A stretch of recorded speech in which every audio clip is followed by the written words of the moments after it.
Iran में पिछले महीनों से जारी विरोध और हिंसा ने देश में और अंतर्राष्ट्रीय स्तर पर चिंता बढ़ा दी है। विभिन्न स्रोतों के अनुसार प्रदर्शनकारियों और सुरक्षा बलों के बीच हुई झड़पों में हजारों लोग मारे गए हैं। अभी तक मौत के आंकड़ों पर अलग अलग रिपोर्ट में दावे किए जा रहे थे, लेकिन अब ईरान की तरफ से आधिकारिक हिंसाओं से जुड़ी जानकारी सार्वजनिक हो चुकी है। ईरान में अक्टूबर 2025 से शुरू हुए विरोध प्रदर्शनों ने देश के कई हिस्सों को प्रभावित किया। ये प्रदर्शन मुख्य रूप से महिलाओं और मानवाधिकारों के मुद्दों को लेकर शुरू हुए थे, लेकिन धीरे धीरे व्यापक राजनीतिक असंतोष का रूप ले लिया। प्रदर्शन और हिंसा सबसे ज्यादा उत्तर पश्चिमी कुर्द इलाकों में देखी गई, लेकिन इसके बाद हिंसा देशव्यापी हो गई, जिसमें कई शहर और प्रांत शामिल हुए। विभिन्न स्रोतों से मृतकों की संख्या के बारे में अलग अलग आंकड़े सामने आए हैं। मानवाधिकार संगठनों का कहना है कि मौतों की संख्या 2900 से 16,500 तक हो सकती है। उदाहरण के लिए एक रिपोर्ट में अनुमान लगाया गया कि 16,500 लोग मारे गए और लगभग 3,30,000 लोग घायल हुए। अन्य स्रोतों ने ये संख्या 5,000, 3,428, 3,300 और 12,000 से अधिक बताई है।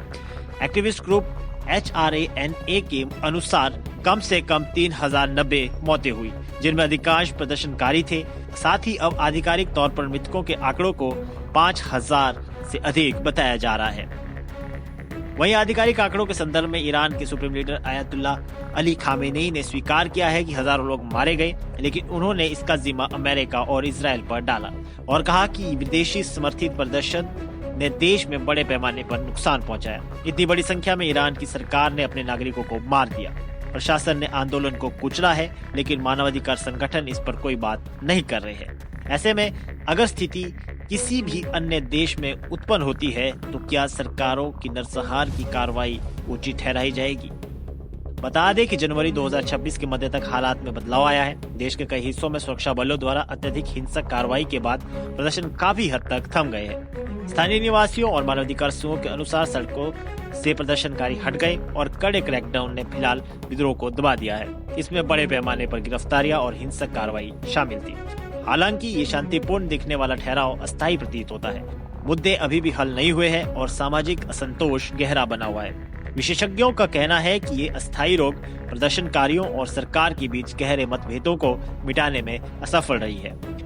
हिंसा का प्रभाव न केवल देश के भीतर महसूस किया गया, बल्कि अंतर्राष्ट्रीय स्तर पर भी चिंता का विषय बन गया। मानवाधिकार संगठन और विभिन्न देशों ने ईरान को संयम बरतने और बातचीत के जरिए समाधान निकालने की अपील की है, वो भी तब जब हजारों लोग मारे जा चुके हैं।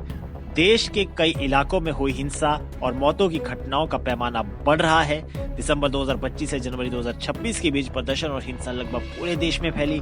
हालांकि जनवरी के मध्य तक ये हिंसा कम हो गई है और प्रदर्शन लगभग ठंडे पड़ गए, फिर भी गहरा असंतोष और निराशा कायम है।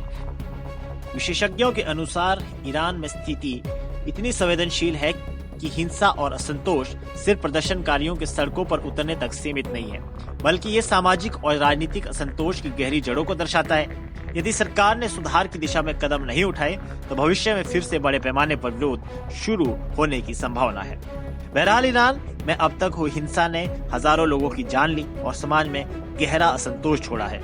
सुरक्षा बलों की कार्रवाई ने फिलहाल विरोध को दबा दिया है, लेकिन अंतर्निहित समस्याएं बनी हुई है। आने वाले समय में यह देखा जाएगा कि ईरानी सरकार इन मुद्दों का समाधान कैसे करती है और जनता की प्रतिक्रिया क्या रहती है। फिलहाल के इस खबर में इतना ही। देश और दुनिया की बड़ी खबरों के लिए देखते रहिए पंजाब केसरी टीवी।